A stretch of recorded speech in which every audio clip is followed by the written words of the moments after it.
Alright, just showed up here at the house, getting ready to get started. We have a nice little blanket of snow on the roof, so that's a nice way to start the week. And it's a little bit cold. I'm glad we've got insulation and some heat in there. So I'm going to get started on ductwork and getting ready for the drywall to go up in the downstairs. So we're going to try to get some big changes this week.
Okay, so the air handler sits upstairs right here. Give you some perspective here. We're right at the base of the stairs. So the return air will be right in this opening. Now, then all of my ductwork obviously has to make it across the house. And upstairs, we have the dormers. So the easiest thing to do would be to run ductwork in this open area here, go around this way, and then same thing up here, go kind of in that open area behind the wall and run our ductwork through there. That'd be the easiest thing, and we are going to do part of that. So what would be really nice is if we could just go in there and then come behind all of this and then stay up above all the way across there. But because of our dormers up there, right here, our dormer is between here and somewhere over here. So we can't get across up there. So what we're gonna do is I will drop a line down through this corner and into here, and then we will feed over and we'll catch. I'm going to put a vent register right here. I'm going to go upstairs, and that'll be the next thing I'm going to do is cut that out, put that register there, and then we'll run another line over and connect to this one in the living room that I just put up. And then the same thing for this one I put up last week. It will run back here and it'll go back up in and over there to the air handler. And then again, we'll have another one. That's the front dormer upstairs. So we'll run across the top of this wall through that channel and bring over here and then up. So kind of getting a little bit creative in how we're getting ductwork over there, but it's not a huge deal. So the next step is I'm going to go upstairs and put those floor registers in so that we can start running the ductwork down here. Okay, as we think about where we want to run our ductwork and where we want our heat to come in, I had a couple of different ideas up here. One was, like I said before, was that running the ductwork through these cavities, I could just come through the wall here or behind here. I could come in somewhere here. But the best thing to do when you're thinking about where your conditioned air is going to come in is you kind of want it near your exterior openings, your doors and windows, because that's where you get the most heat transfer. If you have a good insulated house, your windows and doors are most likely your least insulated. Anyway, enough rambling. I'm going to start cutting holes.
Alright, so for ductwork, I'm using this flex duct that to me is easier to use than metal duct that you have to put all together and then get it all in place and then sleeve it with insulation.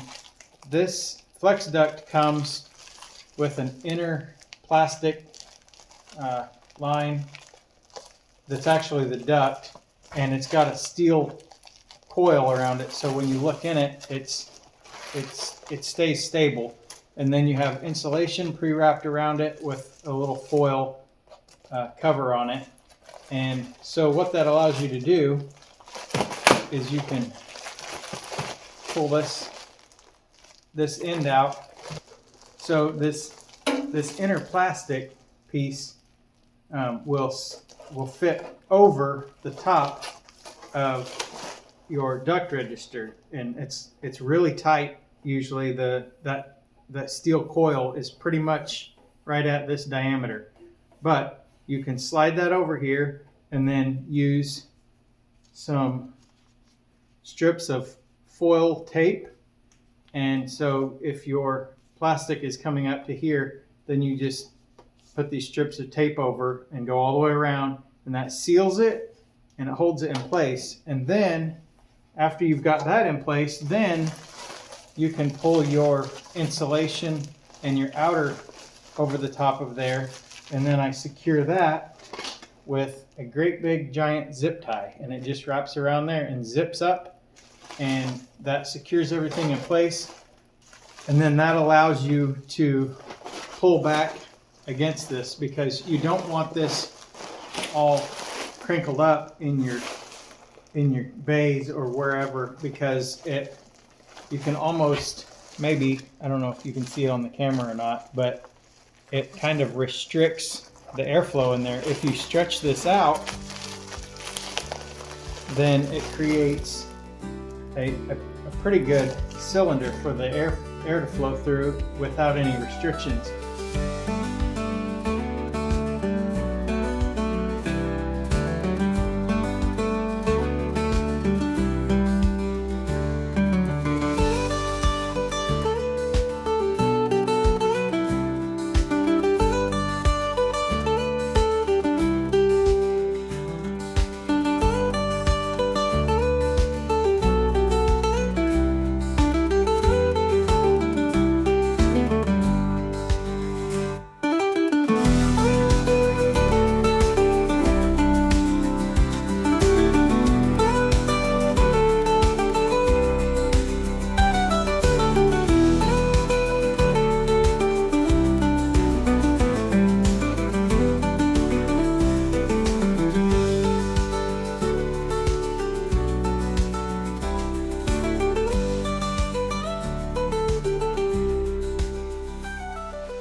Now, the last thing I have to do to get this room ready for drywall is put backer boards on the top of this wall, so that as this piece of drywall is hanging out here, it has something to attach to. So I just need some scrap 2x4s, and I'll just lay them on top there and either nail them or screw them and go across there.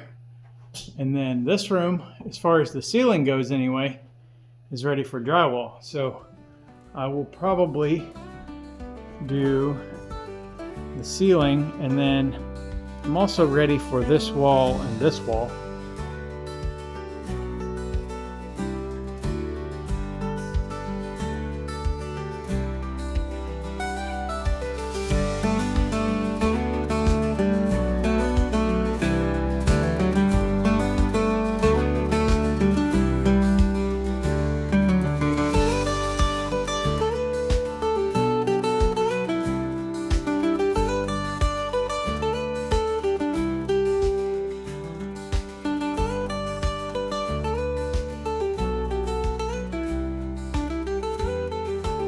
I'm ready for drywall in this room. So what I'm going to do, since my assumption is that that front wall is probably not completely straight. So what I'm going to do is, in order to get my seams good and tight on my drywall, is I'm going to measure out 4 foot and a quarter inch over here and 4 foot and a quarter inch over here, and snap a chalk line across the joist so that I can line up the drywall and have a good straight seam there, and hopefully that makes everything work out well.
Alright, well, that has about got me wore out.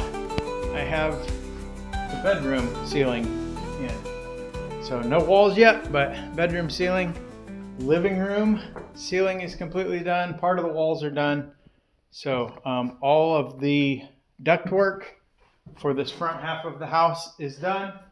So pay no attention to the back half of the house because it's still a mess. And hopefully I'll get on that next week and start getting this thing closed in. So big changes around here.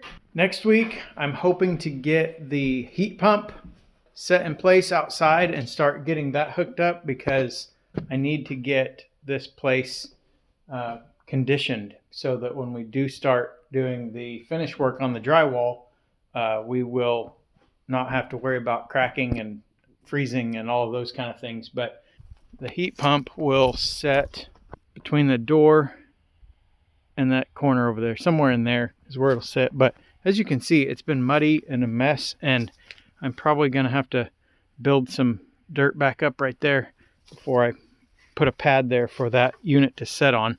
So that will depend on the weather. I want to mention too that if you've been following from the beginning of this project, you'll probably remember that when I started, I said that I was not going to be begging for subscribers to this channel, and I'm still not. If you like me, you watch me. If you don't, then it's not a big deal. It doesn't bother me. However, my son Levi, who in some of the earlier videos, he was here helping me. He, as of recording today, is his 17th birthday, and he actually has a YouTube channel to go along with his business that he's been working on. He has started a lawn care business.